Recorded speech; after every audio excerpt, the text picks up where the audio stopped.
ce livre, comment vous le caractériseriez? C'est un biopic. Un quoi? Un biopic en bulle. Un biopic en bulle? Oui. En fait, c'est une bande dessinée. Une bande dessinée. Roman graphique, comme on dit aujourd'hui. Vous savez, un format plus petit qui raconte une histoire, qui raconte la vie de Karl Lagerfeld. Mais la vraie vie?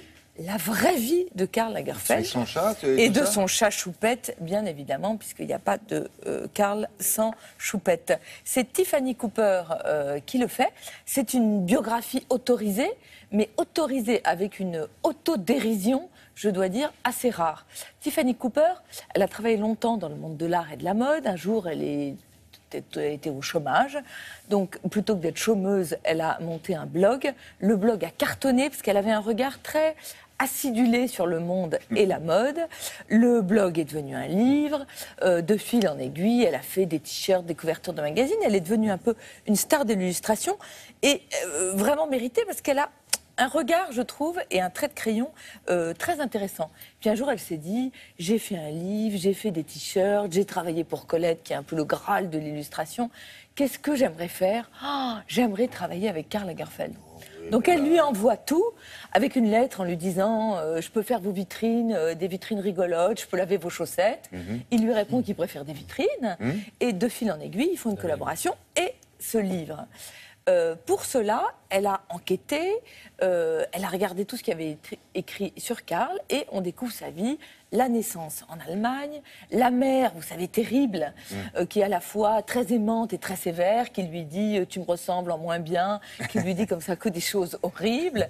L'arrivée à Paris, et alors là c'est rigolo parce qu'on retrouve toutes les périodes de la vie de Karl Lagerfeld qu'aujourd'hui on a un peu oubliées, c'est-à-dire d'abord la période Crazy Night où il sort tout le temps, mais il n'aime ni boire ni fumer, ni se droguer, donc finalement très vite il s'ennuie, c'est pas drôle.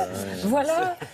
Après il y a la période Véronique et Davina où il fait du sport à outrance, il y a la période où il devient très gros, et puis il y a la période où finalement il ne se nourrit plus que de Coca Light et du coup il est tout mince. Ce qui est intéressant, c'est qu'au travers de tout ça, il y a la vie mais il y a surtout l'œuvre. Et Karl Lagerfeld, il a un truc génial, c'est que je ne connais personne qui attrape l'air du temps comme lui. C'est-à-dire que tout d'un coup, vous avez Pharrell Williams qui déboule, hop, il l'utilise dans son clip. C'est un attrapeur comme ça de tendance, vraiment de génie. Et il a une image comme ça contrastée, on ne sait pas est-ce qu'il est gentil, est-ce qu'il est méchant. Il est extrêmement généreux et il a cette phrase que j'adore, qui fait que forcément c'est un chic type. J'aime l'idée que les gens pensent que je suis méchant. Moi, je me trouve une brave patate. Comment voulez-vous ne pas l'aimer? Et en plus... Comment on dit en allemand patate?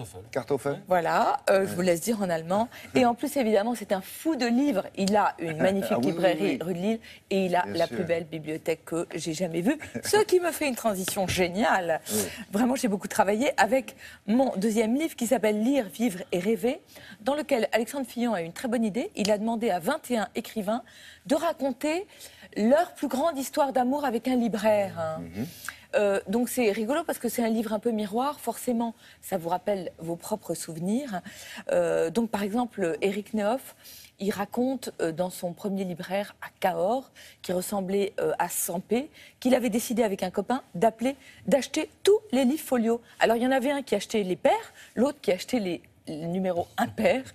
Et comme ça, ils avaient collection. Il dit que lui, il a eu la chance de tomber sur les épées de Némier ou sur le feu follet. Ce qui est intéressant, c'est qu'il y a tous les écrivains ont une relation, ou ont eu, ou ils ont, avec un libraire. Un libraire. C'est comme, on a tous un prof qu'on a aimé. Mais oui, exactement. Exactement. C'est comme les professeurs.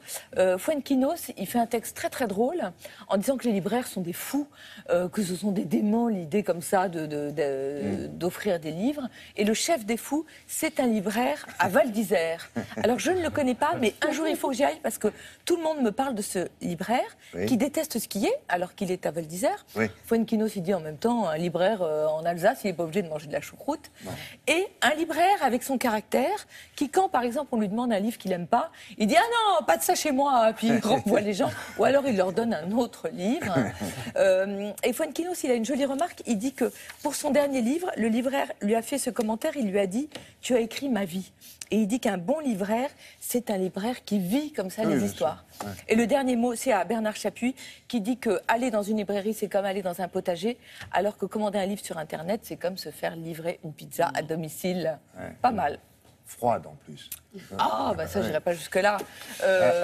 C'est aux arènes, et je trouve que c'est un très joli livre. Parfois, il raconte aussi des choses tristes, comme la fermeture d'une librairie. Oui, bien sûr. Donc, vous connaissez l'expression, vous prenez vos petites papates, vous filez à la librairie et vous achetez ce que vous voulez. Voilà, c'est un livre sous la direction d'Alexandre Fillon aux arènes, c'est très joli. Merci, Olivia. Avec Myriam Sora. Dans quelques instants...